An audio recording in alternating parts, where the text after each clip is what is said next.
connection is one of the building blocks that we talked about. So there is this concept, we talked about it at lunch, I think it was interesting, right, at lunch, about the new realities. And that, has anyone heard of a parasocial relationship? Okay, I'm gonna let you hear a little bit from Ben.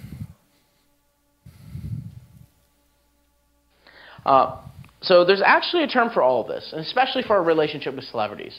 It's called the parasocial relationship. And so it is our capability to feel a two-way relationship with a one-way figure. And I'll give an example. There was my old boss at Mashable. She works for Rachel Ray now.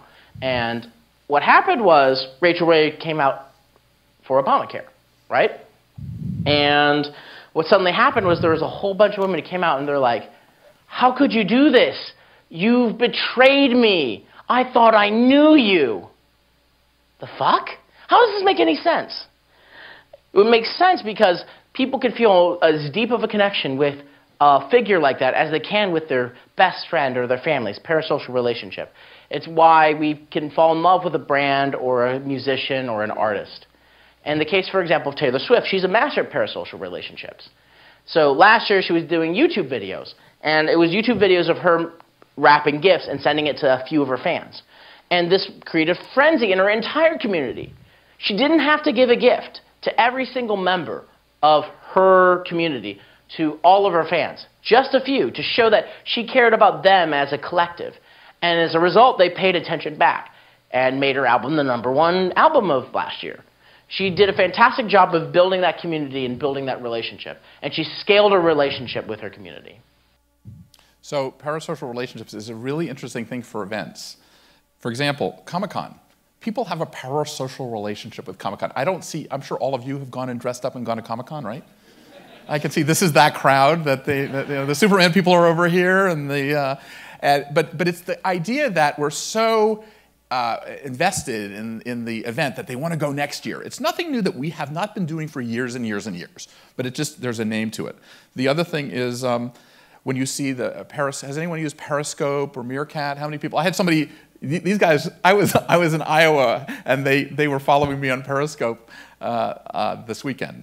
So I've been playing around with Periscope and Meerkat, but there's another thing called YouNow, and these are video selfies they pay people to look at them. So where Periscope and Meerkat are looking outward, YouNow is looking inward. And so you're seeing a lot going on with this in social media. And it's part of this whole parasocial relationship. And they're getting hundreds and hundreds and thousands of people going after them and being intimate with these people. There is a event called Digifest. This one is June 7th. But these are YouTube stars that are filling up stadiums. The economic driver for a lot of venues now are YouTube stars because there's a concept with YouTube. It's called, they call it something like boyfriend or girlfriend tags. It's kind of like they bring two celebrities together and they basically play the newlywed game. And the idea is to be so intimate that you want to go see them personally. Parasocial relationships mean that you're more friendly with these people that you don't know than your friends, your real friends. And there's a quest to go after them and to meet them. And this is a driver for the event industry. It's filling up convention centers, it's filling up hotels, it's filling up all this stuff, and it's only getting bigger and bigger and bigger. So here are my parasocial relationships. I want you to think about what yours are. So this will tell you a little bit about me. So I'm a complete Apple fanatic. I'm trying to be, like, as I said, the 62-year-old millennial-minded person. I watched Downton Abbey. I love that. I'm a Thomas Friedman. I like reading his stuff because I learn about what's going on in the world. I think he knows better than I do. I am a TED fanatic. How many people look at TED? So TED has done a great job of creating parasocial relationships. Because when you think about TED, you think, oh my God, I'm smarter now. Or do I want to invest in like learning something? I watch Morning Joe, and I like Mika Brzezinski. I'm a Hillary Clinton fanatic, only because I know her, really know her. And then Mike Allen, I grew up in Washington, if you haven't figured that out. But Politico is also one of the things. So we all have our parasocial relationships.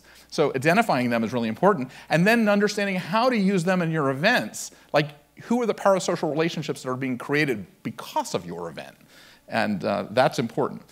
So Here's an example. This is really funny. I just didn't know this until I started researching this.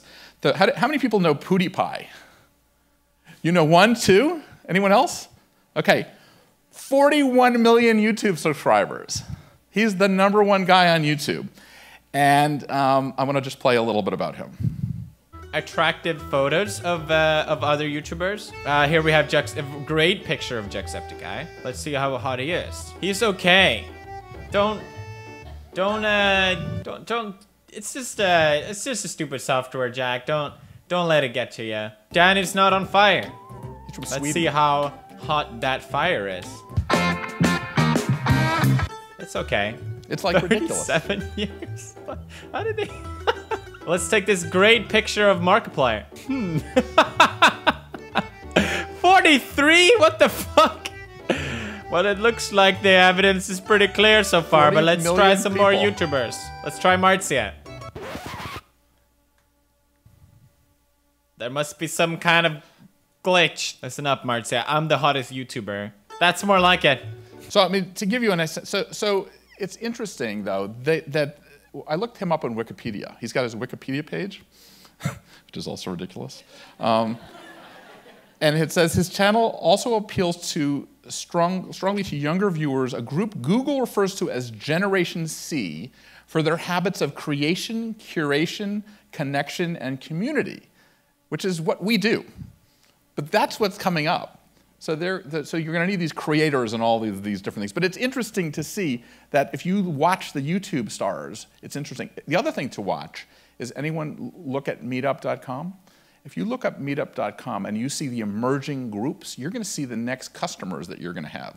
Because there's like, all of a sudden you'll see 1,000 Japanese botanists that are meeting in downtown Hartford. You just never know. I go to New York Tech Meetup. There's 1,000 people coming to that. I mean, it's a whole new way of organizing. It's that networking thing versus hierarchical.